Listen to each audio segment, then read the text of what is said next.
2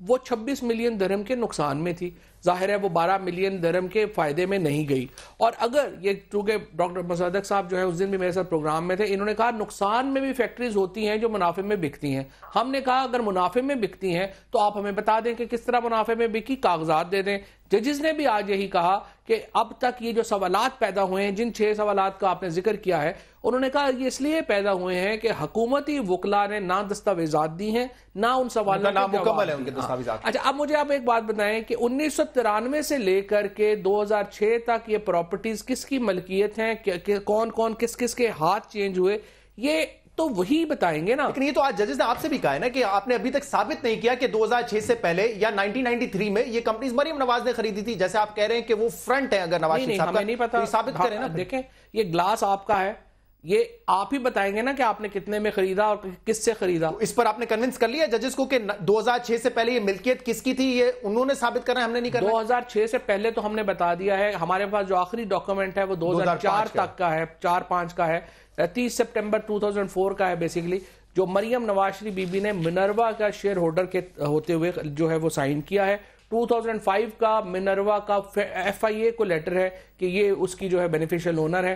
سو 2006 والا تو ہم بریک کر دیا ہے ہم نے اب پہلے ہی. 93 سے 99 میں اب ہم نے جب 99 میں ہم نے دیا ہے حدیبیہ کا کیس, حدیبیہ کے کیس میں یہی تینوں پراپرٹیز جو ہیں وہ مارگیج کی گئی اور ان 3 پراپرٹیز کے اگینسٹ جو ہے وہ $33 ملین 34 ملین ڈالر پے کیا گیا ٹو سیٹل ڈاؤن. تو ظاہر ہے کہ اس پہ تو آج یہ بھی کہا ہے کہ نہ مریم نواز نہ حسین نواز اس کیس میں فریق تھے, یہ تو ججز نے آج کہا ہے. نہیں, وہ ڈائریکٹرز ہیں حدیبیہ کے کیس میں, گارنٹرز جو ہے تھے وہ میاں شریف صاحب تھے, میاں عباس شریف صاحب تھے اور میاں شہباز شریف صاحب تھے. اور ایک اور امپورٹنٹ بات شہزاد جس پہ آپ ایگری کریں گے, یہ ایڈمیٹڈ ہے کہ 94 سے 1994 سے حسن نواز صاحب اور باقی فیملی ہی ان اپارٹمنٹس میں رہ رہی ہے. چودھری نثار صاحب نے کہا ہم 96 میں گئے تھے, حسن صاحب نے کہا میں 99 میں ایز اے اسٹوڈنٹ وہاں پہ رہ رہا تھا, اور اب تو یہ بھی کہا جا رہا ہے کہ اپارٹمنٹ جب خریدے گئے تھے تو سب سے پہلے انسپیکشن کلثوم نواز. میں اس پہ آتا ہوں اور سوالات کیے تھے, لیکن کیونکہ دانیال عزیز صاحب کا ذکر کیا ہوا ہے. ویسے تو نارملی غصہ نکلتا ہے, عمران خان پہ تحریک انصاف پہ آج سنا ہے کہ وہ گن کلب کے ملازم پہ غصہ نکال دیا انہوں نے, یہ بات ہوئی آپ کی؟ مجھے نہیں معلوم, کیونکہ آپ کی اکثر میٹنگ جو ہوتی ہیں ساتھ کچھ اطلاع نہیں اس بارے میں, کیونکہ دانیال عزیز آپ خاموش ہیں, ان کی طرف سے کوئی ڈینائل نہیں آیا اب تک. نہیں, مجھے نہیں معلوم بالکل کہ وہ آپ مار پیٹ کر کے آئے, کچھ نہیں پتا آپ کو اس بارے میں؟ Not at all. اچھا, خبر بھی نہیں دیکھی آپ نے؟ تو نہیں, میں آپ کی, یہ آپ کے لیے انکشاف ہے باقاعدہ, یہ ہیڈ لائنز چل رہی ہے کہ انہوں نے مار پیٹ کی ہے گن کلب کے مینیجر کے ساتھ, اور اس کا بیان بھی ہے جس گن کلب کے مینیجر کی پٹائی ہوئی ہے, اس نے کہا ہے کہ مجھے دانیال عزیز صاحب نے دھمکیاں بھی دی اور پٹائی بھی کی. ویسے یہ سرکاری زمین پہ یہ گن کلب بنتے کیسے ہیں؟ میں تو اس پہ بھی وہ ایک علیحدہ ایشو. میں تو ابھی یہ کہہ رہا تھا کہ ویسے عمران خان صاحب پہ جو ہے غصہ نکالتے ہیں, آج کسی اور پہ غصہ نکال گئے ہوں شاید. چلیں, نامکمل ڈاکیومنٹس دیے ہیں, یہ تو آج واضح طور پہ ججز کے ریمارکس ہیں کہ, اور آپ کہتے ہیں کہ ہمارے پاس تمام چیزیں ٹریل موجود ہے, دستاویزات موجود ہے, پھر کیوں نامکمل دیے ہوئے ہیں؟ دیکھیے, ہماری تو ابھی باری نہیں آئی, ہماری باری تو کل پرسوں سے جب شروع ہوگی تو آپ کے سامنے تمام حقیقت جو ہے وہ آشکار ہو جائے گی. مطلب تمام ایویڈنس نہیں دیا ابھی تک؟ جی نہیں, جمع کروائے ہیں ایویڈنس, لیکن ابھی ہماری اس کے اوپر جرا نہیں شروع ہوئی, ہماری بات چیت نہیں شروع ہوئی. میں کچھ چیزیں آپ کے سامنے پیش کرنا چاہتا ہوں. جو کاؤنٹر نیریٹو ہے وہ یہ ہے جو عمران خان صاحب نے خود ہی پیش کر دیا. کیا کہا انہوں نے کہا کہ میں اپوزیشن میں ہوں, میرا کام الزام لگانا ہے, میرا کام ہے لوگوں کی بیٹیوں پہ یا لوگوں کے باپ پہ یا لوگوں کے ذات کے اوپر, خاندانوں پہ کیچڑ اچھالنا. لیکن میرا کام یہ نہیں ہے کہ جب میں کیچڑ اچھالوں تو ثبوت بھی دوں, میں ماورائے ثبوت. چلیں, انوینسبلٹی کے اندر انسان ایسی باتیں کر لیتا ہے جب وہ فیل کرے کہ وہ ٹرولی انوینسبل ہے. اب حقیقت یہ ہے کہ انہوں نے یہ کہانی یہاں سے شروع کی کہ یہ یہاں پہ کوئی رشوت ستانی کر کے, چوری چکاری کر کے, منی لانڈرنگ کر کے پیسہ یہاں سے لے کے گئے دبئی میں. ہم نے نہیں کی, آپ نے کہا, نہیں, آئی سی آئی جی نے صرف یہ کہا, لانڈرنگ کا تو آئی سی آئی جی انہوں نے نہیں کہا, انہوں نے صرف یہ کہا کہ 4 اپارٹمنٹس کی اونرشپ ہے, بس یہ باقی چلیے باقی انہوں نے کہا, وہ بھی ساکھدار صاحب نے کہا تھا. اب جب ہم عدالت میں گئے تو ہم نے سب سے پہلے بتایا کہ یہ زمین کہاں سے آئی جس پہ فیکٹری بنی, اور اس کے تمام کاغذات جو ہیں وہ جمع کروائے. وہ شیخ راشد جو اس وقت کے وہ حکمران تھے, انہوں نے جو بلا کے جو لیزنگ اگریمنٹس کیے ان یوٹیلیٹیز کے, اس زمینوں کے وہ پیش کر دیے. پھر انہوں نے کہا یہ کیسے ہو سکتا ہے کہ زمین کے اوپر فیکٹری کہاں سے بن گئی اگر پاکستان سے پیسے نہیں گئے. تو وہ دونوں بینک جنہوں نے پیسے دیے اس فیکٹری کو بنانے کے لیے, اس کے کاغذات جمع کروائے گئے. تو اب یہ ثابت ہو گیا. لیکن وہ 12 ملین درہم تھے یا نہیں تھے, اس پہ کوئی ٹرانزیکشن ریکارڈ اس کا نہیں دیا. 12 ملین تو بعد میں آئیں گے نا. ابھی تو میں آپ کو بتا رہا ہوں کہ فیکٹری بنی اس بینکوں کے لون سے, اس زمین کے اوپر, تو ان کا وہ پورا مقدمہ جو تھا کہ پاکستان سے پیسے گئے اور منی لانڈرنگ کے ذریعے گئے, وہ مقدمہ جو ہے وہ اس کو شکست ہو گئی. اس کے بعد یہ ہم نے کہا کہ بھائی ایسا ہے کہ یہ فیکٹری جو ہے اس کا 25% آخر میں, پہلے گلف سٹیل تھی, پھر الاہلی میں شریف خاندان جو ہے وہ 25% کا حصہ دار تھا. جب 25% کو بیچا گیا تو 12 ملین درہم جو ہیں, جو $3.5 ملین بنتے ہیں تقریباً, یہ ان کو ملے. تو ایک دم شور مچا دیا کہ جو چیز نقصان میں جا رہی ہے اس کے 12 ملین درہم کیسے مل سکتے ہیں, یا 18 ملین جو بھی رقم تھی, کیا رقم تھی, 12 تھی, 12 ملین درہم. اچھا, تو میں نے کئی دفعہ چودھری صاحب سے فرمائش کی کہ آپ کے حساب کے مطابق تو پی آئی اے پھر ہمیں مفت دے دینی چاہیے کیونکہ خسارے میں جا رہی ہے. آپ کے حساب کے مطابق تو ہمیں سٹیل مل بھی مفت دے دینی چاہیے کیونکہ خسارے میں جا رہی ہے. لیکن ایک منٹ, اب میں فائنل بات آپ سے یہ کہوں گا کہ پھر ہم نے کاغذ جمع کروائے جس میں لکھا ہوا ہے, اور وہ عدالت کے اندر ہیں, کہ شریف خاندان کو 12 ملین درہم نیٹ ملیں گے اس شیئر ہولڈنگ کو بیچنے میں, نیٹ ملیں گے. اور پھر ساتھ ایک اور کاغذ ہے جو المشرق بینک کا ہے, سوئٹزرلینڈ کا, کہ اگر آپ کو جن لوگوں نے یہ مل خریدی ہے وہ یہ پیسے نہیں دیں گے تو ان کا بینک جو مشرق بینک ہے وہ اس سیکوینس کے اندر ان تواریخ کو پر یہ رقم ادا کرے گا. وہ بھی عدالت میں جمع کروا دی. اب ان کا مقدمہ بالکل پھر گیا, یہ بھی پتہ چل گیا کہ رقم پاکستان سے نہیں گئی, اور یہ بھی پتہ چل گیا. میں اس پر آتا ہوں کیونکہ آج منی لانڈرنگ کے حوالے سے بھی بات کی گئی ہے اور ججز کی ریمارکس تھے کہ آپ کیسے یہ ثابت کر سکتے ہیں, یا کون سے آپ کے پاس. میں ایک دوسرے ایشو پہ جا رہا ہوں, پہلے پھر ہم اس پہ واپس آئیں گے پرامہ کے ایشو پہ, کیونکہ ہم نے اس پہ بات کرنی تھی. راحیل شریف صاحب کے معاملے پہ اس پہ بڑی بحث ہوئی ہے کہ ٹھیک فیصلہ ہے یا نہیں ٹھیک فیصلہ ہے. تو مزید وضاحت آئی ہے. لیفٹیننٹ جنرل ریٹائرڈ امجد شعیب صاحب, انہوں نے کہا ہے کہ میری باقاعدہ بات ہوئی ہے راحیل شریف صاحب سے, اور راحیل شریف صاحب نے کہا ہے کہ 3 ایسے شرائط ہیں جو کہ میں نے سامنے رکھی ہیں, اگر یہ 3 شرائط پوری ہو جاتی ہیں تو پھر وہ اس اتحاد کا حصہ بنیں گے, اس اتحاد کے سربراہ بنیں گے. وہ 3 شرائط کیا ہیں آپ کے سامنے رکھتے ہیں. انہوں نے کہا ہے کہ پہلی شرط یہ ہے کہ ایران کو اس اتحاد کا حصہ بنانا ہوگا, کیونکہ اس حوالے سے بہت تنقید ہو رہی ہے کہ پاکستان ڈیوائیڈ نہیں ہو سکتا.